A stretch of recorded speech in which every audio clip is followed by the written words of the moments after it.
مہینہ خاص ہے امام مظلوم امام حسین علیہ السلام کے ساتھ۔ اس مہینے کے اندر مجالس کا اہتمام کیا جاتا ہے، جلوس اعضاء نکالے جاتے ہیں اور کائنات کے ہر گوشے کے اندر یا حسین کی صدائیں بلند ہونے لگتی۔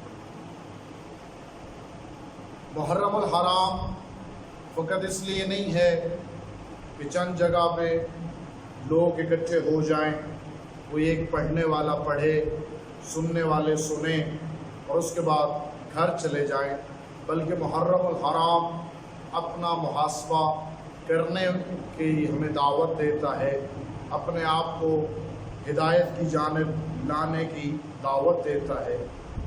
تو میری گزارش ہے تمام دوستوں سے کہ کیا امام مظلوم جب مدینے سے نکلے ہیں، مکہ تشریف لائے ہیں، مکہ سے نکلے ہیں اور کربلا تشریف لائے ہیں، اور پھر کربلا میں 10 محرم تک اور پھر اپنی شہادت تک، اس پورے سفر کے اندر کیا امام علیہ السلام نے کوئی خطاب نہیں فرمایا، کوئی خطبہ نہیں دیا، کوئی واعظ و نصیحت نہیں فرمائی؟ اور اگر امام مظلوم نے خطبات بھی ارشاد فرمائے، وصیتیں بھی کرتے رہے، تو کیا ہم امام علیہ السلام کے مقصد کو امام علیہ السلام کے کلام سے سمجھتے ہیں یا نہیں سمجھتے؟ اور یہ سب سے بڑا المیہ بنا ہوا ہے کہ امام مظلوم کے کلام کی جانب ہم متوجہ ہی نہیں ہوتے۔ پڑھنے والے اپنے مرضی کے مطالب کو پڑھتے ہیں اور کربلا کس مقصد کے لیے واقعہ ہوئی اس کو سمجھانے کے لیے ہر ذہن اپنی ذہنیت کے مطابق بیان کرتا ہے، جس کا نتیجہ یہ نکلا ہے کہ زبانوں پہ کربلا تو ہے، کردار کے اندر کربلا نظر نہیں۔ ہمارا حق یہ بنتا ہے کہ ہم کوشش کریں کلام معصوم کے ذریعے سے مقصد معصوم کو سمجھنے کی کوشش کریں۔ میں آپ کی خدمت میں امام مظلوم جب مدینہ چھوڑ رہے ہیں، مکہ تشریف لائے ہیں، ایک وصیت جو ارشاد فرمائی ہے جناب حنفیہ کو، اس کے اندر اپنے مقصد کو بیان فرمایا ہے۔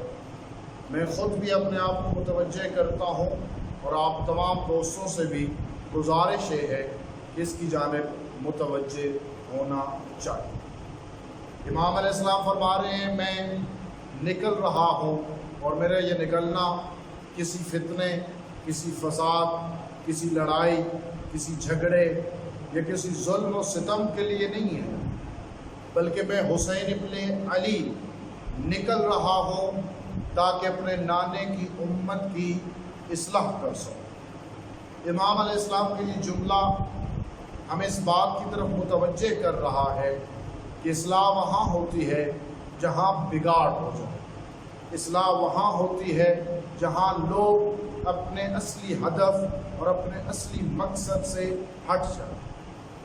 کیا ہوا اس معاشرے کو؟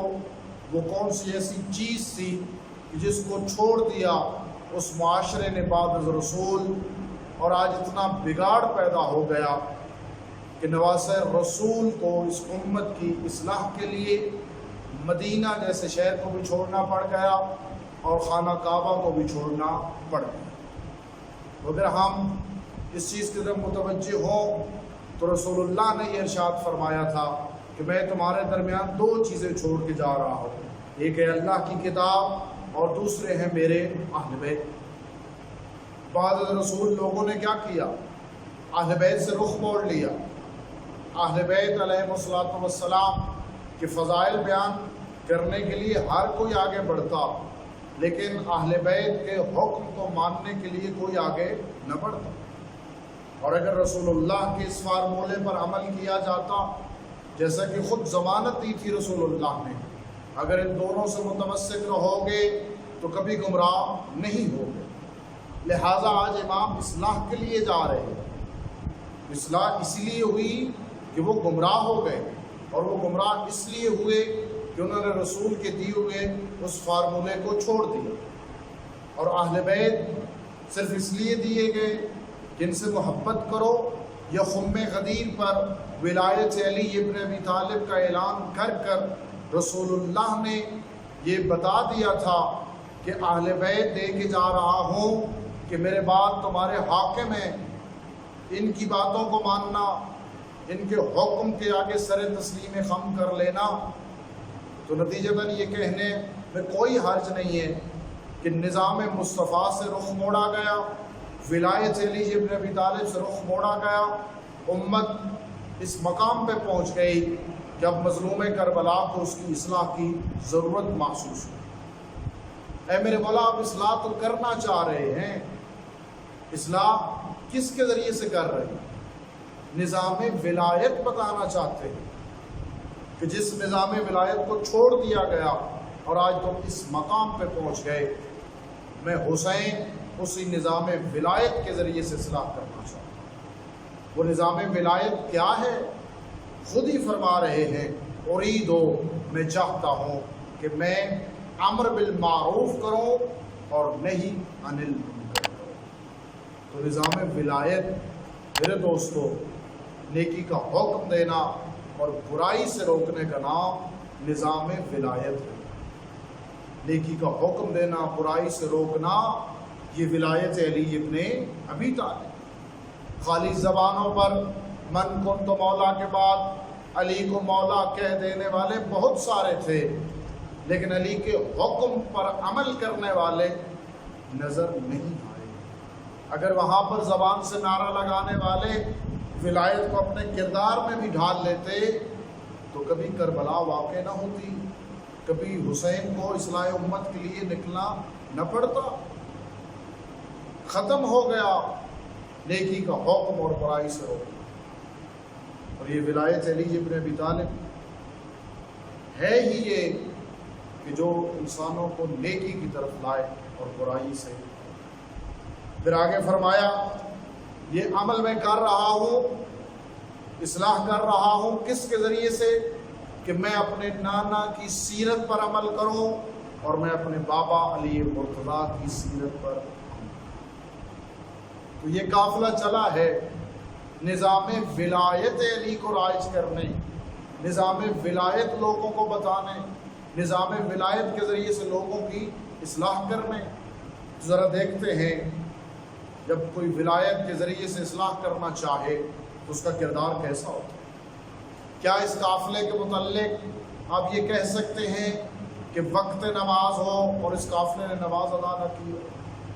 اس قافلے کے اندر موجود خواتین نے حجاب کر کے، چادر پہن کے، اپنے آپ کو حجاب سے مزین کر کے عبادت خدا میں مشغول ہو کر ہمیں بتایا، جو کسی کو ولایت بتانا چاہے پہلے اس کے اپنے کردار میں ولایت کا نظام نظر آنا چاہیے۔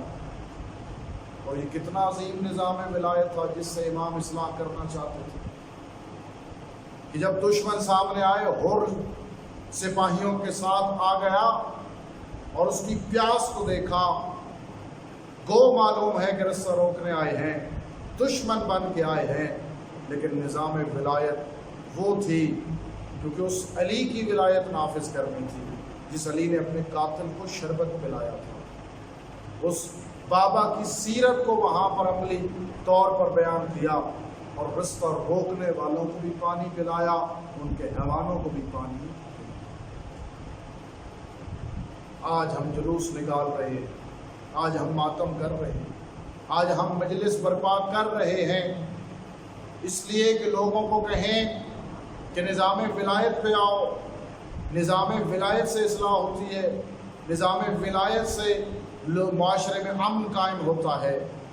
تو میرے بھائیوں، ہمیں سب سے پہلے اپنے کردار میں نظام ولایت کو رائج کرنا پڑے گا، اپنے کردار کے ذریعے سے نظام ولایت کا اعلان کرنا پڑے گا۔ کہیں ایسا نہ ہو ہم لوگوں کو نظام ولایت کی دعوت دیتے رہیں اور جب نظام ولایت کی بجا آوری کا وقت ہو تو اس میدان میں ہم نظر ہی نہ آئیں۔